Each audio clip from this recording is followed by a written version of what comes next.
¿Puede una concubina convertirse en la persona más poderosa de un imperio? ¿Puede una mujer gobernar durante casi 50 años sin sentarse jamás en el trono? Y más inquietante aún, ¿fue Cixi una cruel tirana responsable de la caída de China o una gobernante brillante que intentó salvar un imperio condenado? Durante décadas fue retratada como una mujer ambiciosa, manipuladora y sedienta de poder. La acusaron de asesinar emperadores, de destruir reformas, de gastar fortunas mientras el país se hundía. Pero la verdad es mucho más compleja, porque detrás de la leyenda negra existió una mujer que llegó al poder cuando China atravesaba una de las etapas más difíciles de su historia. Esta es la historia de Cixi, la concubina que gobernó el imperio Qing desde las sombras.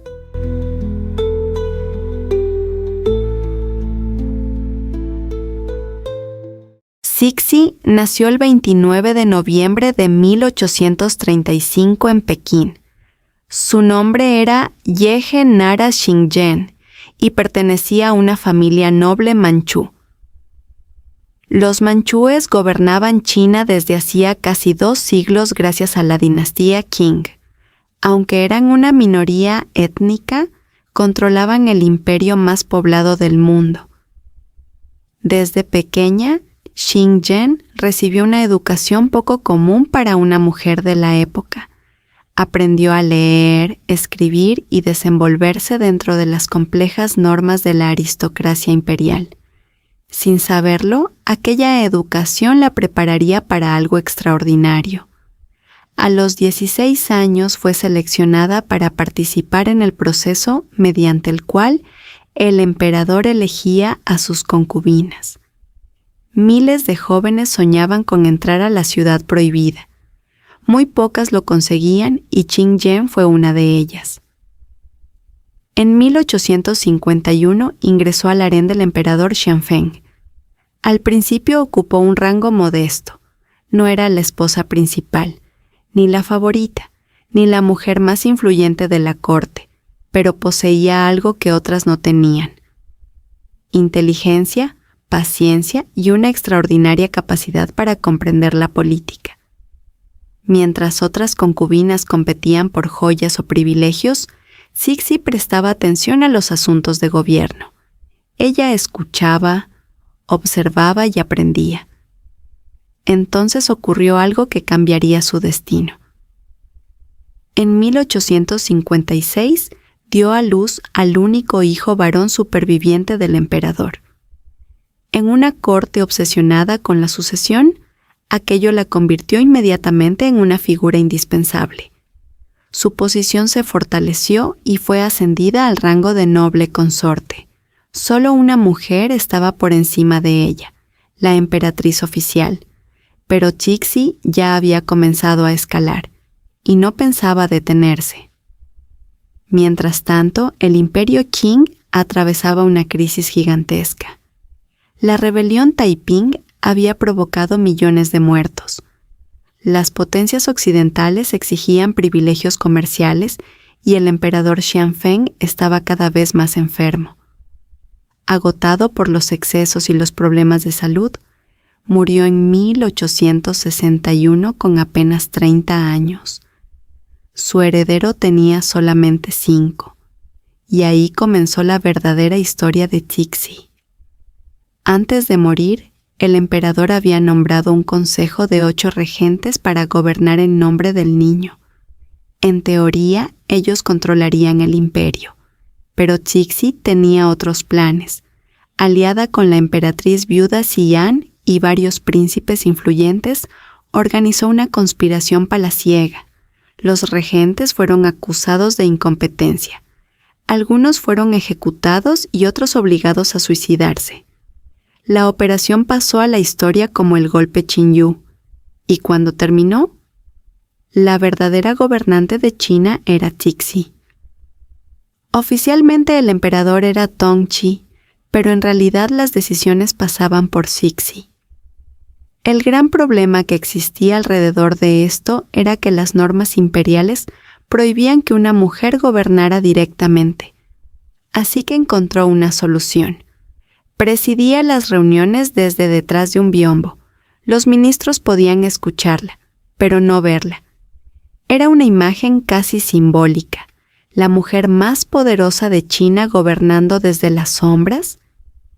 Durante esos años logró estabilizar el país, mejoró las finanzas, fortaleció al ejército, impulsó la construcción de una armada moderna y permitió que expertos occidentales colaboraran con el gobierno chino. Sin embargo, también era profundamente conservadora.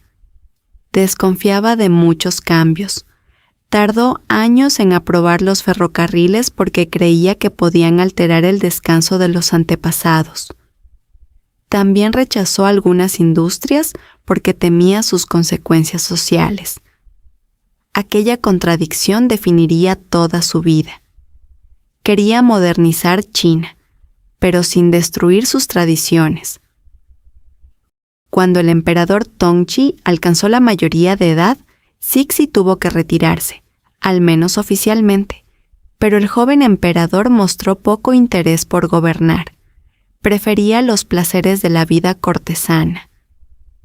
En 1875 enfermó de viruela y murió con apenas 19 años. No dejó herederos, y los rumores comenzaron de inmediato.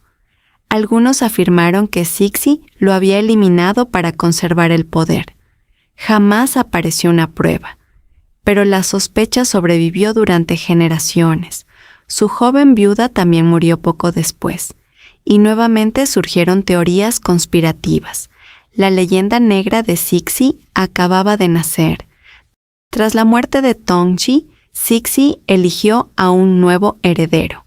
Era Guangxu, su sobrino de apenas 3 años, y una vez más se convirtió en regente. Durante los años siguientes promovió nuevas reformas. Llegaron tecnologías occidentales, se expandió la minería y se impulsaron proyectos de modernización, pero el mundo estaba cambiando demasiado rápido y China comenzaba a quedarse atrás. En 1894 ocurrió un desastre. Japón declaró la guerra a China. Durante siglos, China había considerado a Japón un vecino menor, pero el país japonés se había modernizado a una velocidad impresionante. La guerra terminó con una derrota devastadora para China. Corea dejó de estar bajo influencia china. Taiwán fue cedida a Japón. Y el prestigio de la dinastía Qing quedó gravemente dañado. Muchos comenzaron a cuestionar a Cixi y también al sistema imperial. Tras la derrota, el emperador Guangxu quiso transformar radicalmente el país. Inspirado por el modelo japonés, lanzó un programa de reformas sin precedentes: modernización administrativa, reforma educativa, cambios económicos y reducción del poder tradicional. Pero aquellas medidas también amenazaban la influencia de Cixi, y ella reaccionó. Después de apenas 103 días, ordenó detener el proceso. Guangxu quedó bajo arresto domiciliario, y Cixi volvió a controlar el gobierno. Para sus críticos, aquello fue la prueba definitiva de que había frenado el progreso de China. Para sus defensores, evitó reformas demasiado rápidas que podían provocar el colapso del imperio. La discusión continúa hasta nuestros días. A finales del siglo XIX surgió un movimiento nacionalista conocido como los Boxers. Odiaban la presencia extranjera y también el cristianismo. La situación se volvió tan explosiva que varias potencias occidentales enviaron tropas a China. Pekín cayó y Cixi tuvo que huir disfrazada junto a la corte imperial. Por primera vez en décadas parecía que todo estaba perdido, pero ocurrió algo inesperado. Tras regresar a la capital en 1902, la emperatriz inició algunas de las reformas más profundas de su vida. La anciana gobernante comprendió que China necesitaba cambiar.